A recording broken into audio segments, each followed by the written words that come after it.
What's going on, guys? MTG GAME STATE. I'm here with pretty much general Magic the Gathering news. I wanted to talk about the sets that are going to be coming up, what we're missing out on, what we have yet to see.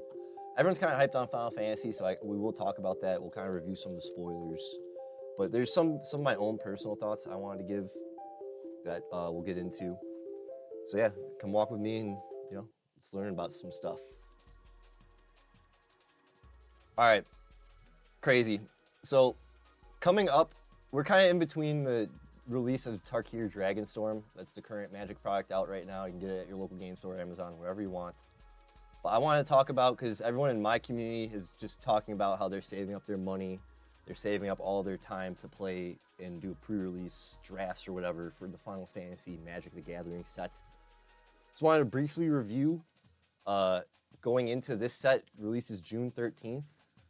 If you're not a Final Fantasy fan, whatever, just buy the cards because they're going to be fun to play with. The Commander, if you want to get into Commander, the format you usually see us play, they will have their own Final Fantasy Commander decks.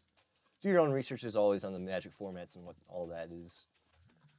On the co-stream, for the weekly Magic co-stream we usually watch along to, I saw that they were talking about the different art. They reached out to some old school Final Fantasy artists and brought out some concept art from their little backlog, I guess, catalog.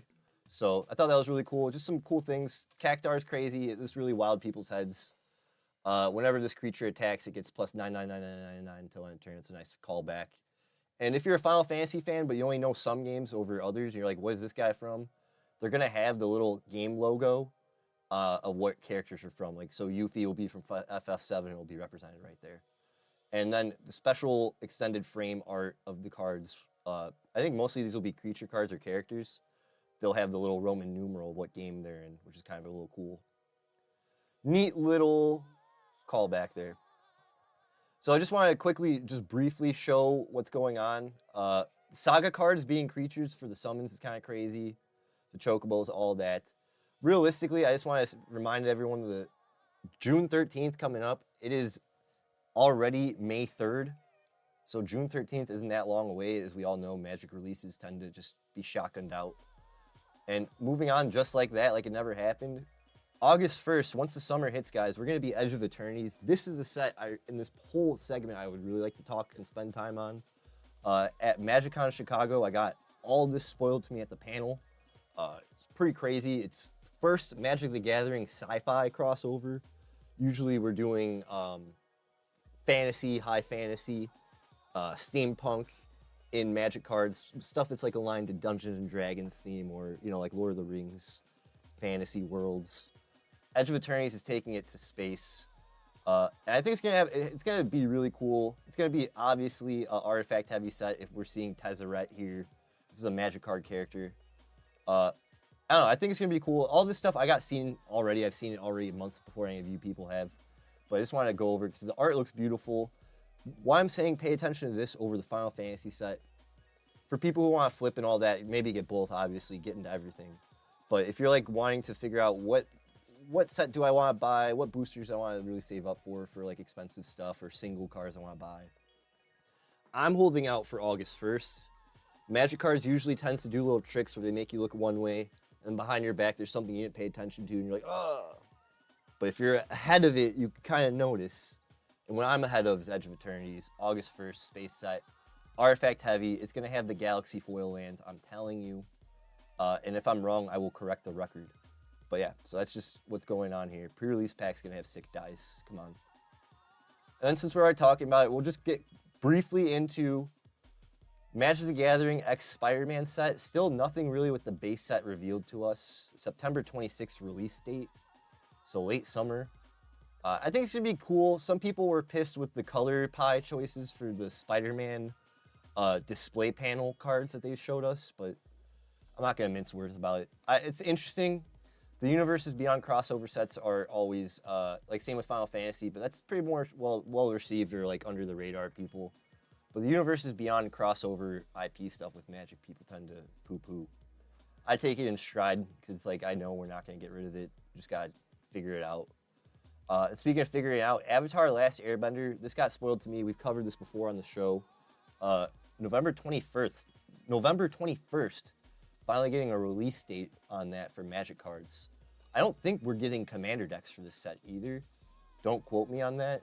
But I forget what set they said moving forward after Final Fantasy won't have Commander. It might be maybe Spider-Man.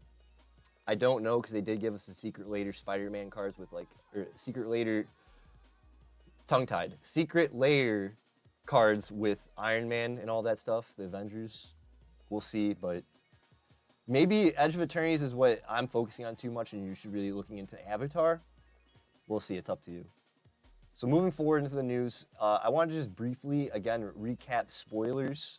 We have, in a couple episodes prior to this, talked about like the Final Fantasy spoilers and things yet to come.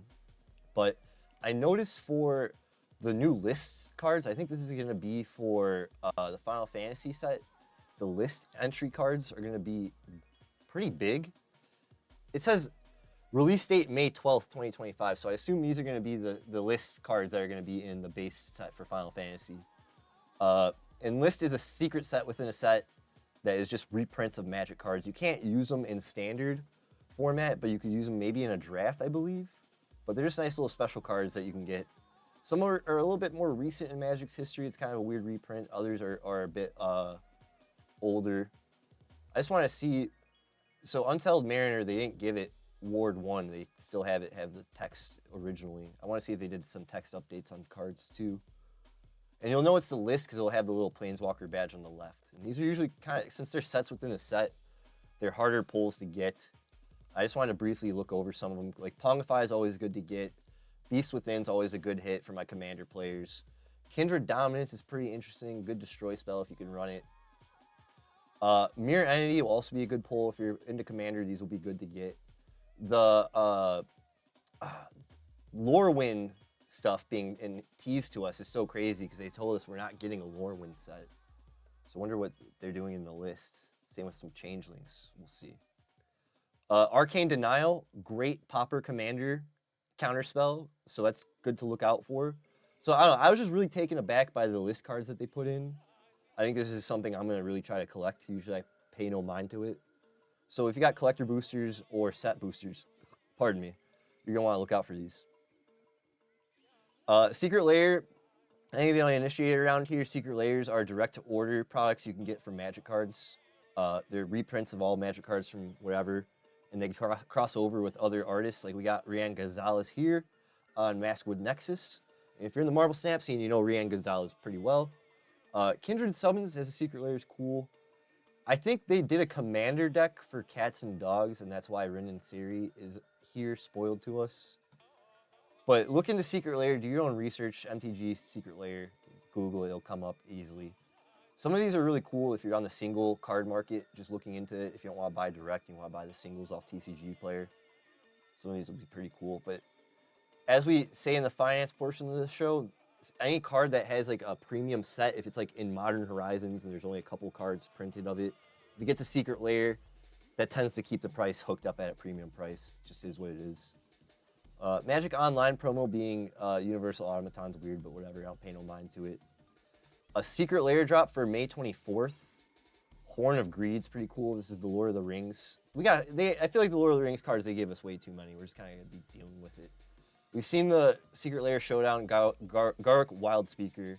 We've seen pretty much the Final Fantasy spoilers. Just a little quick recap, get a little taste at them. Some of these are a little new, like the Japanese cards. This is Arcane Denial. What did I say? Pauper Commander hit. Now you're going to be able to bling it out. And the Japanese Magic cards do tend to have, what? Force of Negation? Fuck. It's the Final Fantasy 9 chick, too. One of the main enemies, I think. Or is that the Final Fantasy 10 chick? No, it's 9. See, I know my games, guys. Come on. So I just want to do a real quick recap over the spoilers yet to come. More so specifically, since we kind of did look into Final Fantasy 9. The Magic Fest. So, actually, since we are here, the Magic Fest Torgal Clive's Companion, that's a reskin of Yoshimaru, I heard in the grapevine was pretty controversial. This is a Final Fantasy 9 card that you can only get through a certain type of promotion. People were really divided about this. but it's a reskin, so I don't really care. Whatever. But I love the art. This is by Kazuya Takahashi on the art too. I totally forgot this. This was not in my head when I wanted to show you guys the spoilers. But off rip, I had to talk about it because I did remember in the grapevine some controversial things. And these were the Spider-Man panels, not the set, but the art panels where all the cards make a whole little thing. These were their arts, and people were just mad that Spider-Man was a white-blue card, not. Same with Green Goblin being black-red. They thought their color pie representations were a little weird, but I'm not gonna mince words there. All right, you know it, you love it. Whether you hate it or you can't stand it, I'm here for the Market Watch portion of the show. This one's a little bit weird because it's going to be going over. So I'm a tournament organizer for Magic cards for within my Discord community. I do organizing for just things like you would at a trading card shop. I'm trying to think off rip how to talk about this. But we just do like little tournament stuff. Like we just did a sealed limited event with my tournament. It's our third one. I'm also obviously, as you guys know, organizing within the Pauper Commander scene with my league happening. Our second game day is coming up actually next week. Pretty happy about that.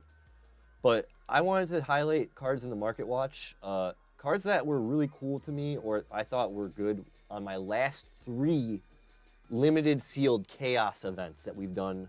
Shout out Hardcore Ashy and everyone who's been a participant. You know who you are. But I wanted to just give you my top 4 cards that I thought were cool or helped me out in my limited run. And I think just off rip, we're just going to just jump into it. I wanted to get into Tezzeret's Gambit as my first one, okay? But I want to go into the Mystical Archives print of it. It's hitting a lot of bells and whistles for us that we usually talk about in this series. Again, okay. Let's introduce the card and then I'll get there. Not the foil etched version. You see, look at all the variants they have of it. Just the base version, off rip, is a 3 mana generic mana with Phyrexian. So it's 4, or it could be you could pay Phyrexian for 2 life and make it a 3-cost spell. Or you could pay the blue mana and make it a 4-cost spell. So there's a low cost reduction trick there. We love cards when they have the Phyrexian mana. Gives us stuff for free, basically. Especially life is a resource. So there you go. Draw 2 cards, then proliferate. Proliferate is choose any number of permanents and or players. Then give each one a counter of a kind already there. This card you're going to want to use for proliferating poison counters, your +1 counters, obviously. Anything that needs a counter, like your planeswalkers and all that. Or maybe you can make, in Commander, some allies by helping beef up someone's +1 counter creature at the expense of you drawing 2, whatever. Why I wanted to bring up the Mystical Archives, this is what I drafted in my last Limited Chaos event, the 3rd one. And I thought it was really interesting because I love the art. Didn't really know about this card. And even though I wasn't getting the proliferate off, the draw 2 was really helping me get into what I needed to get to. 49 cents on TCGplayer is what the average listing will be. Market's buying at 32 cents for the Mystical Archives, just base version. But I'd like to point out that it does suffer from being on... Some Commander sets are premium in my eyes. It's on the premium print set, okay? When a card has a lot of reprints, but it's necessarily tied to stuff that's in like premium sets or like, again, Mystical Archives, New Phyrexia, old, Modern Masters 2015, old stuff. It usually tends to command higher prices across the whole prints. Like not one card is going to be just 30 cents and the others will be 2. Some cards will end up just becoming tying up. So like Mystical Archives, this is the foil, this is probably etched foil of this card. Japanese alternate etched foil off rip. Market's buying for $1.57. In general, this card is going to be the same price as this. I'm talking out my ass, but I'm telling you, the market will correct itself on this card. Tezzeret's Gambit is good. It can be used in Commander. Obviously, as you see here, it's reprinted as a rare in the Commander Thunder Junctions and Streets of New Capenna sets. It's from an old set. Again, it just hits the bells and whistles. It's on the list. It's on the Mystical Archives. I'm talking about it so much that I love it because it's a good card. So next on my list, this is from my very first Limited Chaos. This is a card I thought was really interesting. It has a very older frame. Century of the Underworld. What I like about this is from the Theros set, one of the very first sets I did in my Limited Chaos event that I ripped open. Again, we're not going to be going over cards that are going to be worth money, but they're just cards that are cool to me, or if they are, maybe they're a little bit undervalued and just people don't know. Average listing on TCGplayer is 20 cents. Market's buying for 6 cents. It's a penny stock cards, whatever. It's a 3/5, 3 and a black and a white. Flying Vigilance. Pay a black, white, pay 3 life. So 2 activation costs that you have to do at once. Regenerate it. It's a 3/3 with flying and vigilance. What I know from the draft format, you want flyers, you want a high mana curve. A mana curve is the mana cost of the card. You want cards that are like 1, 2, 3, 4, 5, couple of 5 cost cards. So you're ramping up to getting into big explosive stuff, because some of the cheaper cards tend to be, some of the cheaper costed cards tend to not do much depending on what your play style is. And in limited formats, this stuff really matters, where you're having cards that are high cost, high entry, but with a good reward of flying or something. And a 3/3 isn't something to snuff about, in even if this is a Pauper Commander, just casually. So that's kind of where my head goes for it. It helped me out in my first Limited Chaos event as just a good combat piece. It had flying, it had vigilance, so I could defend. Realistically, getting its ability off 2 times really helped too, because there is a lot of targeted removal in the limited format. There can be. So it's kind of where my head was at on that. Just short and sweet, 6-cent card. Not much you could write home about on it. It's a Griffin Skeleton. I don't think it's a Phyrexian, because it's obviously from Theros. So, and it's a Griffin Skeleton. Again, it's just one of those cards where it's like, yo, from old Theros, I've never seen it. And it has a lot of cool flavor text on it. It has, I don't know, it has a lot of magic feel to it. So that's why I wanted to bring it up and put it on the radar. Maybe you want to get into it. It's a Flying Vigilance flyer. Good to get. Next up is, again, it's going to be a whatever. You're going to be like, what the heck? This isn't worth shit. But we all mentioned this card in my third Chaos Sealed event. Sigiled Starfish. But for me, it's not the Theros one. It's the Magic Origins, because that's the set I started with.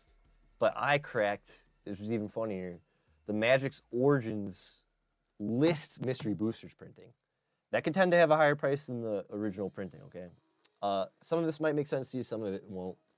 The more you play Magic cards, guys, the more you'll get it. So Sigiled Starfish is a 2-drop. It's a 1 and a blue. Taps, scries for 1, 0/3 body. Good defender. In the limited format, this thing was helping me get into a good way to like get into draws or things I need to just not have in my way. Because scry is look at the top card of your library, put that card on the top or bottom. So it was getting a little peek of what's to come and figuring out, do I want to keep it or do I want to move on and pass to what I don't know is next, but could be, heart of the cards for me. I thought it was just good. Average listing on TCGplayer. Guys, it's all about the burps. 24 cents. Market listing is 9 cents. Again, across the board, even though I do consider the list a premium set, the rest of the cards it's reprinted in aren't premium. Foundations, Jumpstart, not premium set. Jumpstart 1, kind of a premium set, but again, not enough to make it go crazy on an uncommon. Nothing to write home for. I don't ever see this being $1 or ever 50 cents, but I think it's just a nice, useful little piece, especially low-power decks that want to either care about scrying. This is a nice, cheap engine to get into that, or just blue does blue. Blue things are going to blue. Now, my honorable mention is also another one from my third. Once you do limited events and host them, and you're able to understand what's going on, you're kind of like, okay, I know what to look for. I know what to build around. Again, high-costed cards, things that have high entry for a good reward, even if it's a common or whatever. For me, it was Misdirection. This card was wowing heads. It's hitting all the bells and whistles, which we usually talk about on the show. Let's get into it first. It's a 3-drop and 2 blue. So it's a 5-cost card, instant. You may exile a blue card from your hand rather than pay this spell's mana cost. Change the target of target spell with a single target.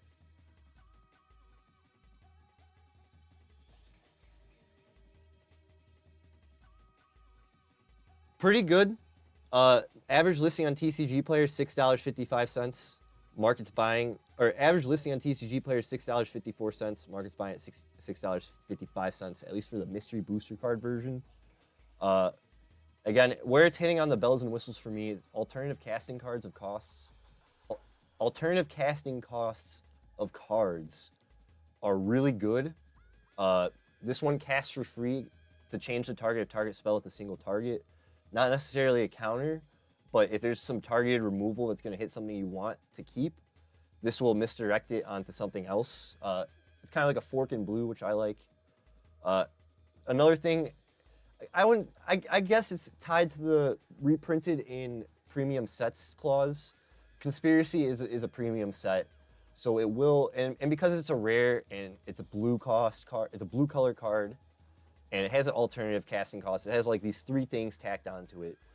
Everywhere across the board on its reprints are going to be expensive, going to have command a high price, and we're seeing it used in Legacy and Vintage, which you really, again, cards that are being used in the formats too are going to just everything across the board. It's just doing everything which we talk about. You guys hear me go over and over again about. And so it's my honorable mention. And just I remember in the event, it was wilding heads when every time I was playing, because people were like, "Oh, what the fuck? I didn't know that happened." So yeah, that's my top 4. A lot of it isn't anything too crazy. More so looking at it from a limited format stance, and then even a commander head for just niche cards you can put in your decks. Today is May 3rd. You're gonna get this cut segment dedicated onto the YouTube Monday, midnight on Monday as always, May 12th. And then tomorrow, the VOD for the Twitch channel will be dropping. Actually today, because it's Saturday, since it's a late upload. Once the live stream ends, this will be uploaded to YouTube as well. So Saturday, if you want to see the long form, and just hit the timestamp for the MTG Market Watch video and leave a comment. Or you can watch the dedicated cut segment on Monday when it drops. However you want to do it, I got you on both ways. But that's a segment. Really appreciate everyone checking it out.